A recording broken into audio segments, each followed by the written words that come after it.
I'd like to tell you about the strangest secret in the world. Not long ago, Albert Schweitzer, the great doctor and Nobel Prize winner, was being interviewed in London, and a reporter asked him, "Doctor, what's wrong with men today?" The great doctor was silent a moment, and then he said, "Men simply don't think." And it's about this that I want to talk with you. We live today in a golden age. This is an era that man has looked forward, dreamed of, and worked toward for thousands of years. But since it's here, we pretty well take it for granted. We in America are particularly fortunate to live in the richest land that ever existed on the face of the earth, a land of abundant opportunity for everyone. But do you know what happens? Let's take 100 men who start even at the age of 25. Do you have any idea what will happen to those men by the time they're 65? These 100 men who all start even at the age of 25 believe they're going to be successful. If you asked any one of these men if he wanted to be a success, he'd tell you that he did. And you'd notice that he was eager toward life, that there was a certain sparkle to his eye, an erectness to his carriage, and life seemed like a pretty interesting adventure to him. But by the time they're 65, 1 will be rich, 4 will be financially independent, 5 will still be working, 54 will be broke. Now think a moment. Out of the 100, only 5 make the grade. Why do so many fail? What has happened to the sparkle that was there when they were 25? What's become of the dreams, the hopes, the plans? And why is there such a large disparity between what these men intended to do and what they actually accomplished? When we say about 5% achieve success, we have to define success. And here's the definition. Success is the progressive realization of a worthy ideal. If a man is working toward a predetermined goal and knows where he's going, that man is a success. If he's not doing that, he's a failure. Success is the progressive realization of a worthy ideal. Rollo May, the distinguished psychiatrist, wrote a wonderful book called Man's Search for Himself. And in this book he says, "The opposite of courage in our society is not cowardice, it is conformity." And there you have the trouble today. It's conformity. People acting like everyone else, without knowing why, without knowing where they're going. Now think of it. In America right now, there are over 14 million people 65 years of age and over, and about 13 million of these 14 million are broke. They're dependent on someone else for life's necessities.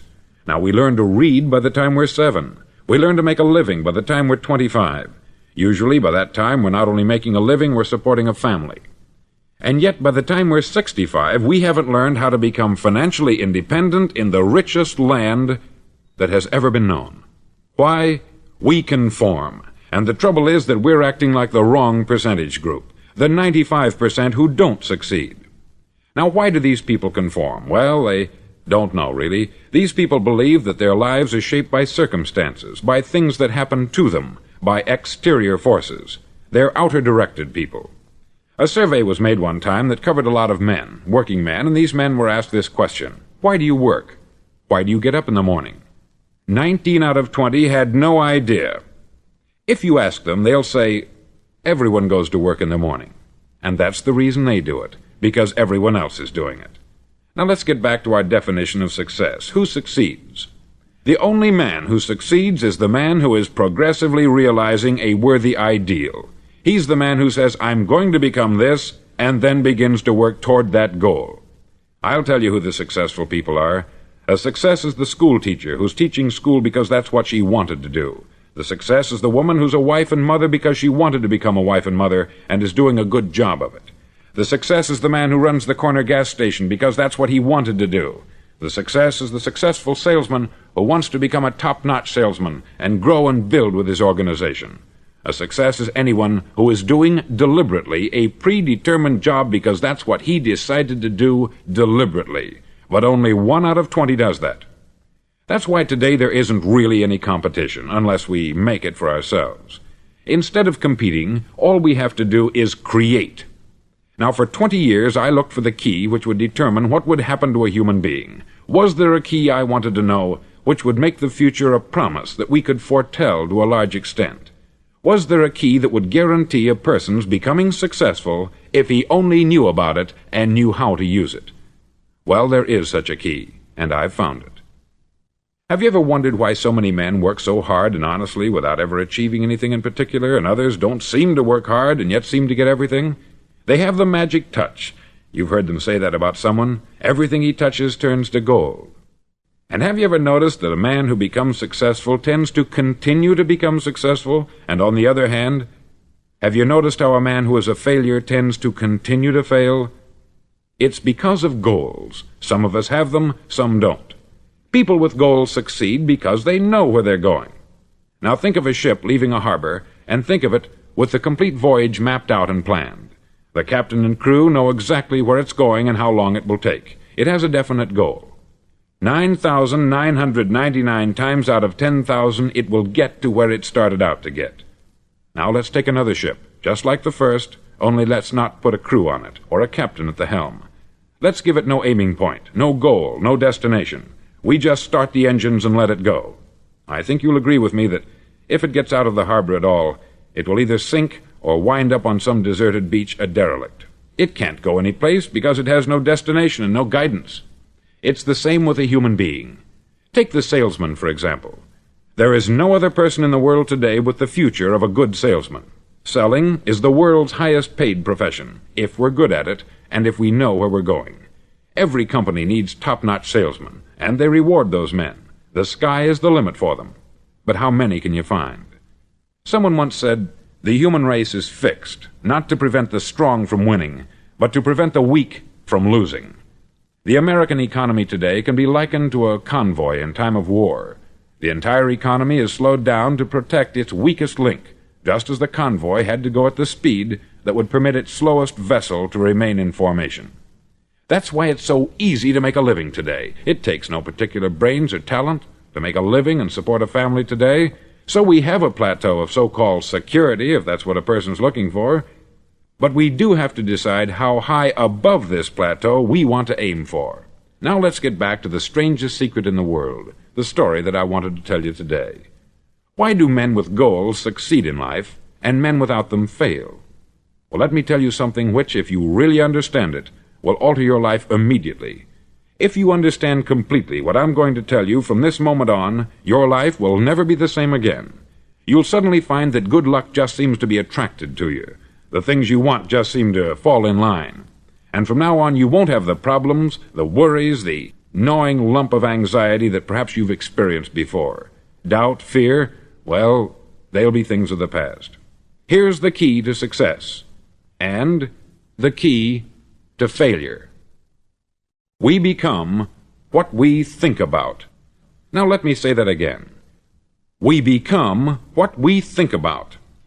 Throughout all history, the great wise men and teachers, philosophers and prophets have disagreed with one another on many different things. It is only on this one point that they are in complete and unanimous agreement. Listen to what Marcus Aurelius, the great Roman emperor, said. He said, "A man's life is what his thoughts make of it." Disraeli said this, "Everything comes if a man will only wait. I have brought myself by long meditation to the conviction that a human being with a settled purpose must accomplish it, and that nothing can resist a will that will stake even existence for its fulfillment."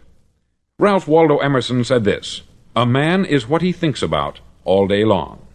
William James said, "The greatest discovery of my generation is that human beings can alter their lives by altering their attitudes of mind." And he also said, "We need only in cold blood act as if the thing in question were real, and it will become infallibly real by growing into such a connection with our life that it will become real. It will become so knit with habit and emotion that our interest in it will be those which characterize belief." He also said this, "If you only care enough for a result, you will almost certainly attain it. If you wish to be rich, you will be rich. If you wish to be learned, you will be learned. If you wish to be good, you will be good. Only you must then really wish these things, and wish them exclusively, and not wish at the same time 100 other incompatible things just as strongly." In the Bible you read, in Mark 9:23, "If thou canst believe, all things are possible to him that believeth." Dr. Norman Vincent Peale said this, "This is one of the greatest laws in the universe. Fervently do I wish I had discovered it as a very young man. It dawned upon me much later in life, and I've found it to be one of the greatest, if not my greatest discovery, outside of my relationship to God. And the great law, briefly and simply stated, is that if you think in negative terms, you'll get negative results. If you think in positive terms, you will achieve positive results. That is the simple fact which is at the basis of an astonishing law of prosperity and success. In 3 words, believe and succeed. William Shakespeare put it this way: "Our doubts are traitors, and make us lose the good we oft might win, by fearing to attempt." George Bernard Shaw said, "People are always blaming their circumstances for what they are. I don't believe in circumstances. The people who get on in this world are the people who get up and look for the circumstances they want, and if they can't find them, make them." Well, it's pretty apparent, isn't it? And every person who discovered this for a while believed that he was the first one to work it out. We become what we think about. Now, it stands to reason that a person who's thinking about a concrete and worthwhile goal is going to reach it, because that's what he's thinking about. And we become what we think about. Conversely, the man who has no goal, who doesn't know where he's going, and whose thoughts must therefore be thoughts of confusion and anxiety and fear and worry, becomes what he thinks about. His life becomes one of frustration, fear, anxiety, and worry. And if he thinks about nothing, he becomes nothing. Now, how does it work? Why do we become what we think about? Well, I'll tell you how it works as far as we know. Now, to do this, I want to tell you about a situation that parallels the human mind. Suppose a farmer has some land, and it's good, fertile land. Now, the land gives the farmer a choice. He may plant in that land whatever he chooses. The land doesn't care. It's up to the farmer to make the decision. Now, remember, we're comparing the human mind with the land, because the mind, like the land, doesn't care what you plant in it. It will return what you plant, but it doesn't care what you plant. Now, let's say that the farmer has 2 seeds in his hand. One is a seed of corn, the other is nightshade, a deadly poison. He digs 2 little holes in the earth, and he plants both seeds, one corn, the other nightshade. He covers up the holes, waters, and takes care of the land, and what will happen? Invariably, the land will return what is planted. As it's written in the Bible, "As ye sow, so shall ye reap." Remember, the land doesn't care. It will return poison in just as wonderful abundance as it will corn. So up come the 2 plants, one corn, one poison. Now, the human mind is far more fertile, far more incredible and mysterious than the land, but it works the same way. It doesn't care what we plant. Success, failure. A concrete, worthwhile goal, or confusion, misunderstanding, fear, anxiety, and so on. But what we plant, it will return to us. You see, the human mind is the last great unexplored continent on the earth. It contains riches beyond our wildest dreams. It will return anything we want to plant.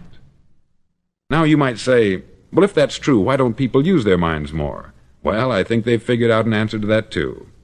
Our mind comes as standard equipment at birth. It's free, and things that are given to us for nothing we place little value on. Things that we pay money for, we value. The paradox is that exactly the reverse is true. Everything that's really worthwhile in life came to us free. Our mind, our soul, our body, our hopes, our dreams, our ambitions, our intelligence, our love of family and children and friends. All these priceless possessions are free, but the things that cost us money are actually very cheap and can be replaced at any time. A good man can be completely wiped out and make another fortune. He can do that several times. Even if our home burns down, we can rebuild it, but the things we got for nothing, we can never replace. The human mind isn't used merely because we take it for granted. Familiarity breeds contempt. It can do any kind of job we assign to it, but generally speaking, we use it for little jobs instead of big, important ones. Universities have proved that most of us are operating on about 10% of our abilities. Decide now, what is it you want? Plant your goal in your mind. It's the most important decision you'll ever make in your entire life. Do you want to be an outstanding salesman, a better worker at your particular job? Do you want to go places in your company, in your community? All you've got to do is plant that seed in your mind. Care for it. Work steadily toward your goal, and it will become a reality. It not only will, there's no way that it cannot. You see, that is a law, like the laws of Sir Isaac Newton, the laws of gravity. If you get on top of a building and jump off, you'll always go down. You'll never go up. And it's the same with all the other laws of nature. They always work. They're inflexible. Think about your goal in a relaxed, positive way. Picture yourself in your mind's eye as having already achieved this goal. See yourself doing the things you will be doing when you've reached your goal. Ours has been called the phenobarbital age, the age of ulcers and nervous breakdowns. At a time when medical research has raised us to a new plateau of good health and longevity, far too many of us worry ourselves into an early grave trying to cope with things in our own little personal ways, without learning a few great laws that will take care of everything for us. These things we bring on ourselves through our habitual way of thinking. Every one of us is the sum total of his own thoughts. He is where he is because that is exactly where he really wants to be, whether he'll admit that or not. Each of us must live off the fruit of his thoughts in the future, because what you think today and tomorrow, next month and next year, will mold your life and determine your future. You're guided by your mind. I remember one time I was driving through Arizona and I saw one of those giant earth-moving machines roaring along the road at about 35 miles an hour with what looked like 20 tons of dirt in it, a tremendous, incredible machine, and there was a little man perched way up on top with the wheel in his hands guiding it. And as I drove along, I was struck by the similarity of that machine to the human mind. Just suppose you're sitting at the controls of such a vast source of energy. Are you going to sit back and fold your arms and let it run itself into a ditch? Or are you going to keep both hands firmly on the wheel and control and direct this power to a specific, worthwhile purpose? It's up to you. You're in the driver's seat. You see, the very law that gives us success is a two-edged sword. We must control our thinking. The same rule that can lead a man to a life of success, wealth, happiness, and all the things he's ever dreamed of for himself and his family, that very same law can lead him into the gutter. It's all in how he uses it, for good or for bad. This is the strangest secret in the world. Now, why do I say it's strange, and why do I call it a secret? Actually, it isn't a secret at all. It was first promulgated by some of the earliest wise men, and it appears again and again throughout the Bible. But very few people have learned it, understand it. That's why it's strange, and why, for some equally strange reason, it virtually remains a secret. I believe that you could go out and walk down the main street of your town and ask one man after another what the secret of success is, and you probably wouldn't run into one man in a month who could tell you.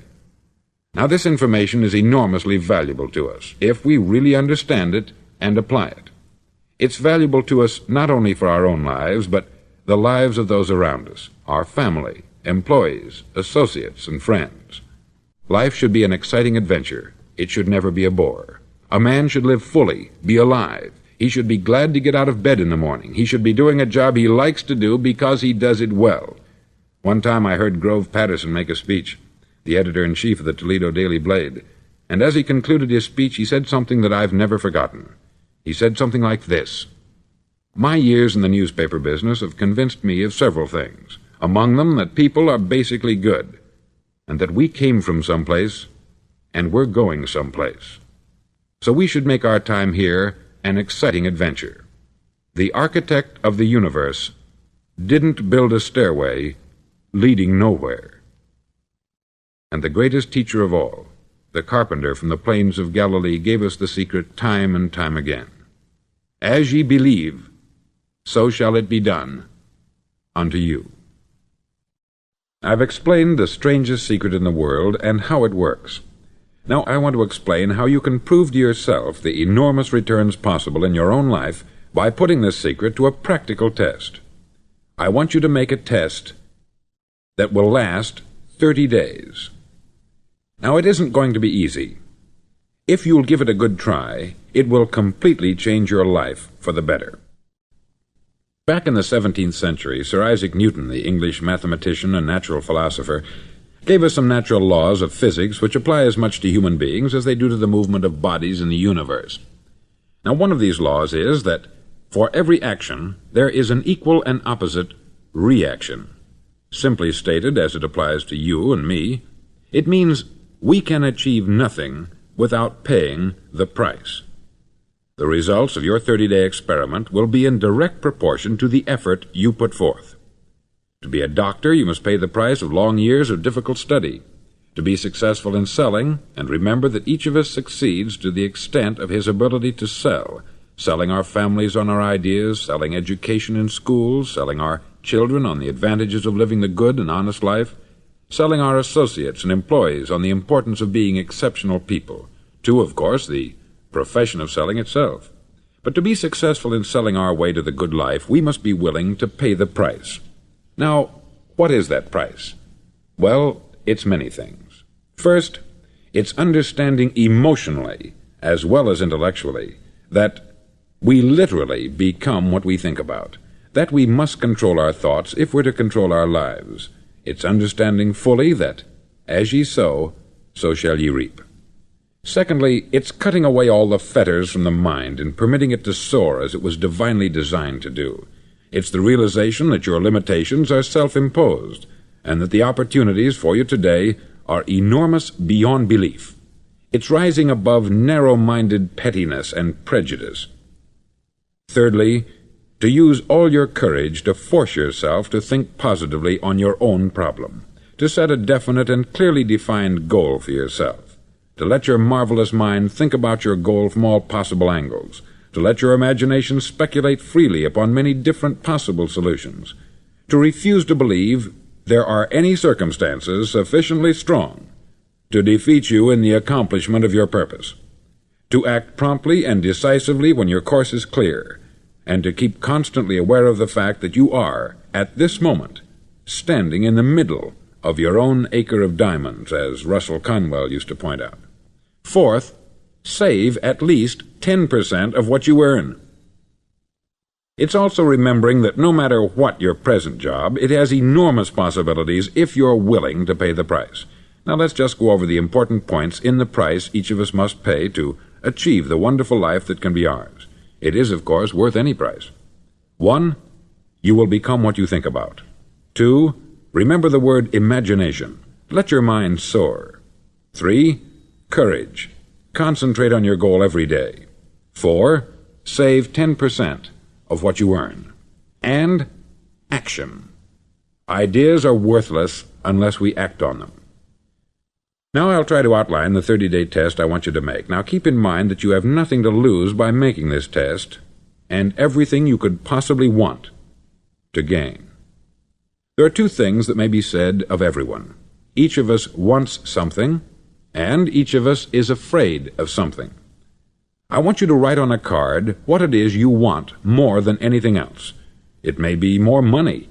Perhaps you'd like to double your income or make a specific amount of money. It may be a beautiful home.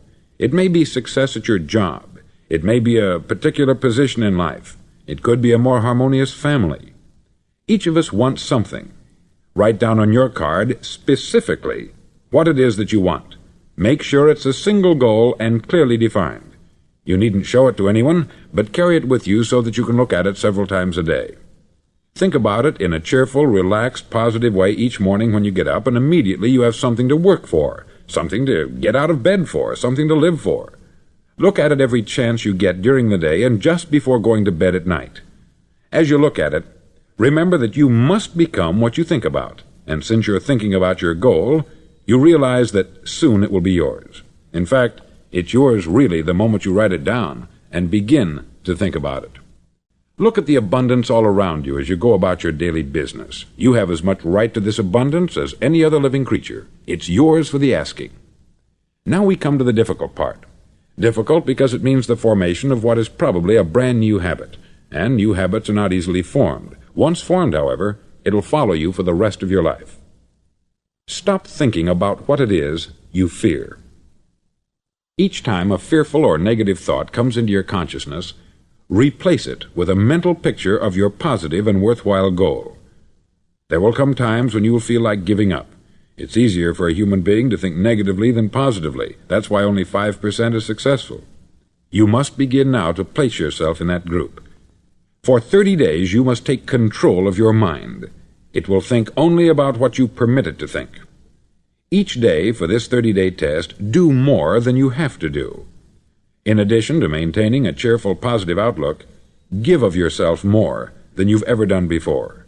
Do this knowing that your returns in life must be in direct proportion to what you give. The moment you decide on a goal to work toward, you're immediately a successful person. You're then in that rare and successful category of people who know where they're going. Out of every 100 people, you belong to the top 5. Don't concern yourself too much with how you're going to achieve your goal. Leave that completely to a power greater than yourself. All you have to do is know where you're going. The answers will come to you of their own accord. Remember these words from the Sermon on the Mount, and remember them well. Keep them constantly before you this month of your test. Ask, and it shall be given you. Seek, and ye shall find. Knock, and it shall be opened unto you. For every one that asketh receiveth, and he that seeketh findeth, and to him that knocketh it shall be opened. It's as marvelous and as simple as that. In fact, it's so simple that in our seemingly complicated world it's difficult for an adult to understand that all he needs is a purpose and faith. For 30 days, do your best. If you're a salesman, go at it as you've never done before, not in hectic fashion, but with the calm, cheerful assurance that time well spent will give you the abundance in return you deserve and want.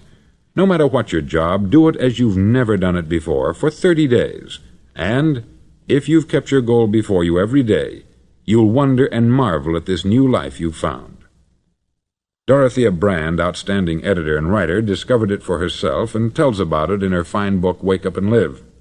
Her entire philosophy is reduced to the words, act as though it were impossible to fail. She made her own test with sincerity and faith, and her entire life was changed to one of overwhelming success. Now you make your test for 30 full days. Don't start your test until you've made up your mind to stick with it. You see, by being persistent, you're demonstrating faith. Persistence is simply another word for faith.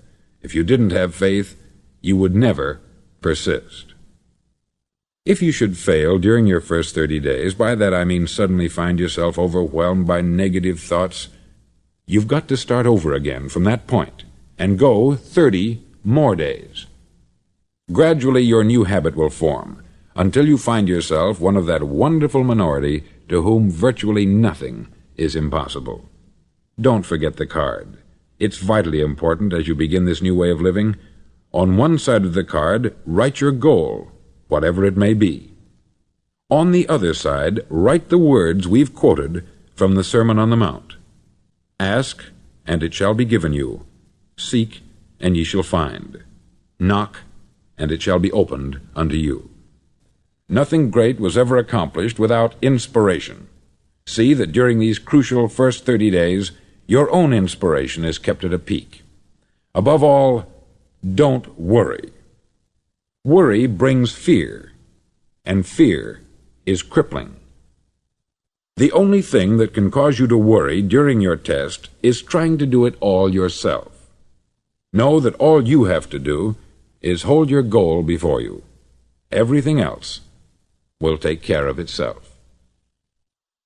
Remember also to keep calm and cheerful. Don't let petty things annoy you and get you off course. Now, since making this test is difficult, some may say, well, why should I bother? Well, look at the alternative. No one wants to be a failure. No one really wants to be a mediocre individual. No one wants a life constantly filled with worry, fear, and frustration.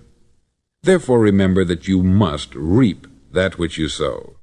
If you sow negative thoughts, your life will be filled with negative things. If you sow positive thoughts, your life will be cheerful, successful, and positive. Now, gradually, you will have a tendency to forget what you've heard on this record. Play it often. Keep reminding yourself of what you must do to form this new habit. Gather your whole family about and listen to what's been said here at regular intervals. You know, most men will tell you that they want to make money without understanding the law. The only people who make money work in the mint. The rest of us must earn money. This is what causes those who keep looking for something for nothing or a free ride to fail in life. The only way to earn money is by providing people with services or products which are needed and useful. We exchange our product or service for the other man's money. Therefore, the law is that our financial return will be in direct proportion to our service. Success is not the result of making money. Making money is the result of success, and success is in direct proportion to our service. Most people have this law backwards. They believe that you're successful if you earn a lot of money. The truth is that you can only earn money after you're successful. It's like the story of the man who sat in front of the stove and said to it, "Give me heat, and then I'll add the wood." How many men and women do you know, or do you suppose there are today, who take the same attitude toward life? There are millions. We've got to put the fuel in before we can expect heat. Likewise, we've got to be of service first before we can expect money. Don't concern yourself with the money. Be of service. Build, work, dream, create. Do this, and you'll find there's no limit to the prosperity and abundance that will come to you. Prosperity is founded upon a law of mutual exchange. Any person who contributes to prosperity must prosper in turn himself. Sometimes the return will not come from those you serve, but it must come to you from someplace, for that is the law. For every action there is an equal and opposite reaction. As you go daily through your 30-day test period, remember that your success will always be measured by the quality and quantity of service you render, and money is a yardstick for measuring this service. No man can get rich himself unless he enriches others. There are no exceptions to a law. You can drive down any street in America and from your car estimate the service that's being rendered by the people living on that street. Had you ever thought of this yardstick before? It's interesting. Some, like ministers and priests and other devoted people, measure their returns in the realm of the spiritual, but again, their returns are equal to their service. Once this law is fully understood, any thinking person can tell his own fortune. If he wants more, he must be of more service to those from whom he receives his return. If he wants less, he has only to reduce this service. This is the price you must pay for what you want. If you believe you can enrich yourself by deluding others, you can only end by deluding yourself. It may take some time, but just as surely as you breathe, you'll get back what you put out. Don't ever make the mistake of thinking you can avert this. It's impossible. The prisons and the streets where the lonely walk are filled with people who tried to make new laws just for themselves. We may avoid the laws of man, but there are greater laws that cannot be broken. An outstanding medical doctor recently pointed out 6 steps that will help you realize success. 1. Set yourself a definite goal. 2. Quit running yourself down. 3. Stop thinking of all the reasons why you cannot be successful, and instead think of all the reasons why you can. 4. Trace your attitudes back through your childhood and try to discover where you first got the idea you couldn't be a success, if that's the way you've been thinking. 5. Change the image you have of yourself by writing out a description of the person you would like to be. And 6. Act the part of the successful person you have decided to become. The doctor who wrote those words is a noted West Coast psychiatrist, David Harold Fink, M.D. Do what all experts since the dawn of recorded history have told you you must do. Pay the price by becoming the person you want to become. It's not nearly as difficult as living unsuccessfully. Make your 30-day test. Then repeat it. Then repeat it again. Each time it will become more a part of you until you'll wonder how you could ever have lived any other way. Live this new way, and the floodgates of abundance will open and pour over you more riches than you may have dreamed existed. Money? Yes, lots of it. But what's more important, you'll have peace. You'll be in that wonderful minority who lead calm, cheerful, successful lives. Start today. You have nothing to lose, but you have a life to win.